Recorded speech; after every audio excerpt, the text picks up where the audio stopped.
heard from Dumaule and Malungelo about the water situation in the country. Let's get you a bit more analysis on the situation in Gauteng, particularly in Johannesburg, as 54 different regions have been affected by the water restrictions. Gillian Maree is a senior researcher at the Gauteng City-Region Observatory. Good evening and thank you so much for your time. Firstly, when we look at just how these areas that are affected are in different parts of Gauteng, and in some parts you'll have one half of an area that is experiencing the water outage, the other half not so much.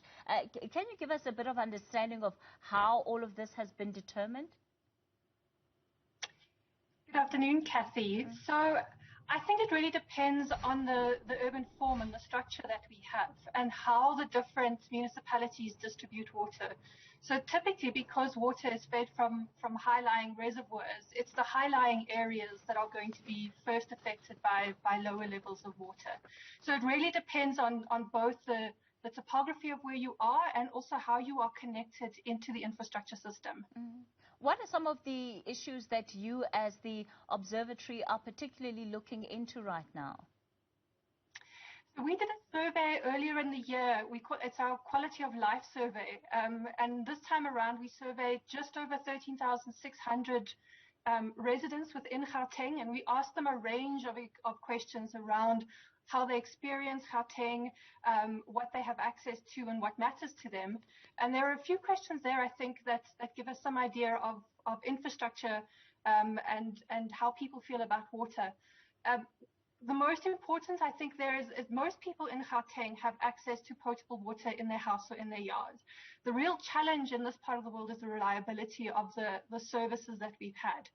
And this time around, we have seen an increase from 30% in the previous survey to 33% of households across Gauteng saying that they experience water cuts at least once a month. And I think that is quite significant because water is, as we know from the concerns we have now, is so important to all of our daily functioning. The other important statistic from that is there has been a decline in the percentage of households that believe their water is clean. So it's not a question around the actual water quality, but we do ask whether respondents think that their water is clean.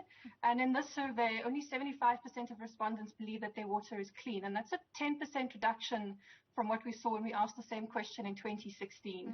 So water issues are definitely something that are of concern, and as well as access to water services in Gauteng.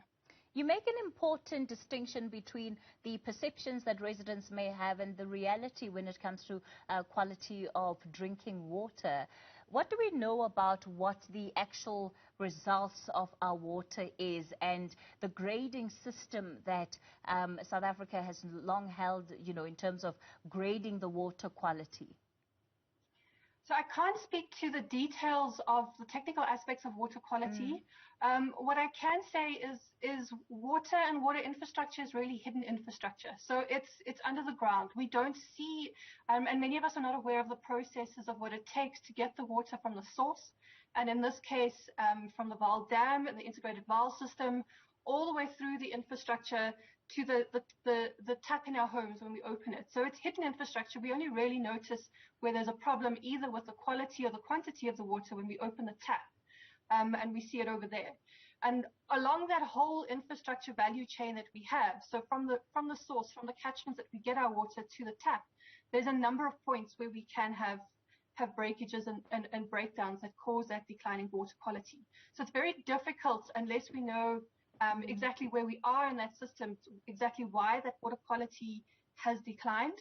But overall, the quality of tap water that we do have in this part of the world is really world-class. Notwithstanding, there are problems around infrastructure breakages, which may cause pollutants to come into that water at a very localized level. You're bringing me to my next point, Gillian, because a city like Johannesburg suffers from a whole lot of infrastructure breakages that lead to leaks, oftentimes that are not timelessly attended to. How much of that do you think informed the responses that you got from the participants of your survey? I think it's a big part of the response that we do get. Certainly infrastructure breakages, most notably within electricity and waste services, is certainly something that we have seen a marked decline or an increase in the number of complaints around service, around shutdown of services. Water less so. We don't really ask about water specifically within that. But one of the interesting questions I think we've asked is, so we ask respondents whether or not there has been a protest in their community within the last year. And about a third of respondents say that they've had a protest within their community. But notably, 79%, so nearly 8 out of 10 causes of those protests is around services and housing. So the bulk of that is electricity, issues with electricity, and then housing and other services. So not water specifically, but it is certainly something that service interruptions is a big concern for residents within Gauteng. And in Johannesburg particularly, that's the one area that we did note in Johannesburg where we have seen an increase in both water and electricity interruptions over the last 2-year period. Gillian Maree is a senior researcher at the Gauteng City-Region Observatory. Gillian, thank you so much for your time tonight. Well, the families of 7 women who were killed in and around Polokwane have appealed to government to tighten immigration laws and border management.